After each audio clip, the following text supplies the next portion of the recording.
بسم اللہ الرحمن الرحیم۔ اپنے ارد گرد کے ماحول پر جب ہم لوگ نگاہ ڈالتے ہیں تو ہم دیکھتے ہیں کچھ لوگ زمین جائیداد والے ہوتے ہیں مگر ان کے پاس اولاد نہیں ہوتی۔ وہ اولاد کے حصول کے لیے دوسری شادی کرتے ہیں اور پھر تیسری شادی بھی کرتے ہیں، بڑی عمر میں شادی کرتے ہیں۔ کچھ ایسے اشخاص بھی نظر آتے ہیں جن کے پاس ایک بیٹی ہوتی ہے اور ایک بیٹا۔ وہ جوڑی بنانے کے چکر میں رہتے ہیں، پھر ان کے پاس 5-6 بچیاں ہو جاتی ہیں اور بیٹا ایک ہی رہتا ہے۔ کچھ بھائی ایسے بھی ہوتے ہیں جن کے پاس بچیاں ہی ہوتی ہیں، وہ بیٹا تلاش کرتے رہتے ہیں اور 5-6 بچیوں کے باپ بن جاتے ہیں۔ وارث کے حصول کے لیے ہم کیا کچھ نہیں کرتے۔ ڈاکٹروں، حکیموں، پیروں، فقیروں سبھی کے پاس تو جاتے ہیں، منتیں مانتے ہیں، اللہ تبارک و تعالیٰ کی بارگاہ میں رو رو کر دعائیں کرتے ہیں۔ جن شادی شدہ جوڑوں کے پاس بیٹا نہیں، ان کے دل کی بات پوچھ کر دیکھو، وہ بہت پریشان و غمگین اور ٹوٹے ہوئے دلوں کے حامل ہیں۔ رشتے دار تانے دیتے ہیں،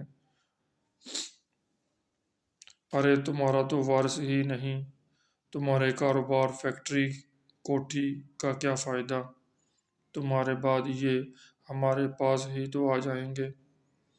رشتے داروں کے یہ تانے تیر بن کر جگر سے آر پار ہو جاتے ہیں۔ دل خون کے آنسو روتا ہے، آنکھیں اشک بار ہو جاتی ہیں۔ یہاں مالدار کوٹھی بنگلے والا بھی عاجز آ جاتا ہے،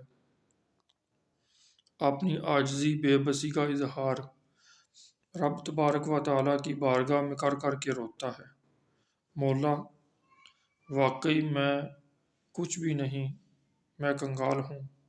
یہ دولت جس سے میں سمجھتا تھا میں ہر چیز خرید سکتا ہوں، حقیقت تو یہ ہے کہ یہ ساری دولت لٹا کر بھی میں ایک وارث نہیں خرید سکتا۔ اکبر بادشاہ بھی وارث کے لیے رویا تھا۔ زمانے کی ہر آسائش موجود تھی، ایک وارث ہی نہ تھا۔ سنا ہے کہ ننگے پاؤں اجمیر شریف چل کر گیا تھا اور خواجہ غریب نواز معین الدین چشتی اجمیری رحمۃ اللہ تعالیٰ کی قبر انور کے پاس جا کر رویا اور فریاد کی۔ تب اللہ تبارک و تعالیٰ نے اپنے ولی کے وسیلے سے اکبر بادشاہ کو وارث عطا کیا تھا۔ ہم روتے ہیں اپنے مال و دولت کے وارثوں کے لیے۔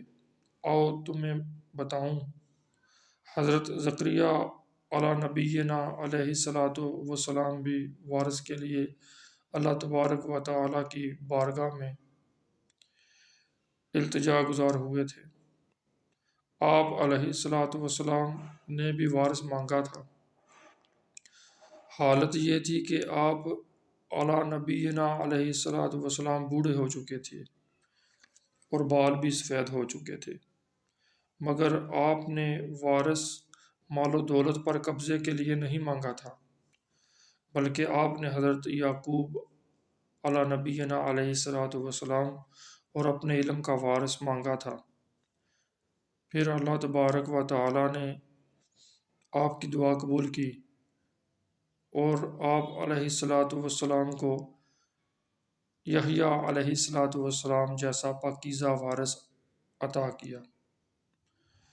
میرے اور تمہارے آقا نبی رحمت صلی اللہ علیہ وسلم فرماتے ہیں کہ انبیاء وراثت میں درہم و دینار نہیں چھوڑتے، بلکہ وراثت میں علم چھوڑتے ہیں۔ یہ ایک حدیث پاک کا مفہوم ہے۔ اے گاؤں والو، اللہ تعالیٰ نے ہم کو ہمارے وارث عطا کیے ہیں، آؤ انہیں حضور علیٰ نبینا علیہ الصلاۃ والسلام کے علم کے وارث بنا کر اللہ تبارک و تعالیٰ کی اس نعمت عظیم کا عملی شکر ادا کریں۔ ہمیں کیا ہو گیا ہے، ہمیں اپنے چند مرلوں مکانوں کی تو اتنی فکر کہ اگر وارث پیدا نہ ہوا تو یہ سب جائیداد دوسرے رشتہ دار لے اڑیں گے۔ اے گاؤں والوں، ہم سب مسلمان ہیں، اور حضور نبی رحمت صلی اللہ علیہ وسلم کی حدیث پاک کا مفہوم کچھ اس طرح ہے کہ انبیاء کے علم کے وارث علماء ہوتے ہیں۔ ہمارے گاؤں میں کتنے عالم ہیں جو مصطفیٰ جان رحمت صلی اللہ علیہ وسلم کے علم کے حقیقی وارث ہیں۔ ہم نے کبھی اس بارے میں سوچا ہی نہیں۔ ہماری تو حالت اتنی نازک ہے کہ اگر امام مسجد ایک دو روز کے لیے کہیں چھٹی چلا جائے تو مسجد میں جو چند نمازی ہوتے ہیں وہ ایک دوسرے کا منہ تکنے لگتے ہیں کہ جماعت اب کون کرائے گا، پھر کہتے ہیں کہ چلو اپنی اپنی پڑھ لو۔ ہم کتنے تنگ دل اور سنگ دل ہیں۔ اے گاؤں والوں، میں بھی تمہارے جیسا ہی ہوں۔ میں بھی صرف شاید باتیں کرنا ہی جانتا ہوں، اور عمل نام کی کوئی شے مجھ میں موجود نہیں ہے۔ میں بھی گاؤں کی گلیوں میں کھیل کر جوان ہوا ہوں۔ میں نے دیکھا یہاں کی ہر چیز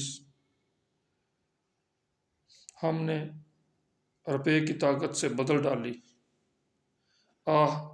ہم نے مسجدیں تو خوبصورت بنا لی مگر نمازی نہ بڑھا سکے۔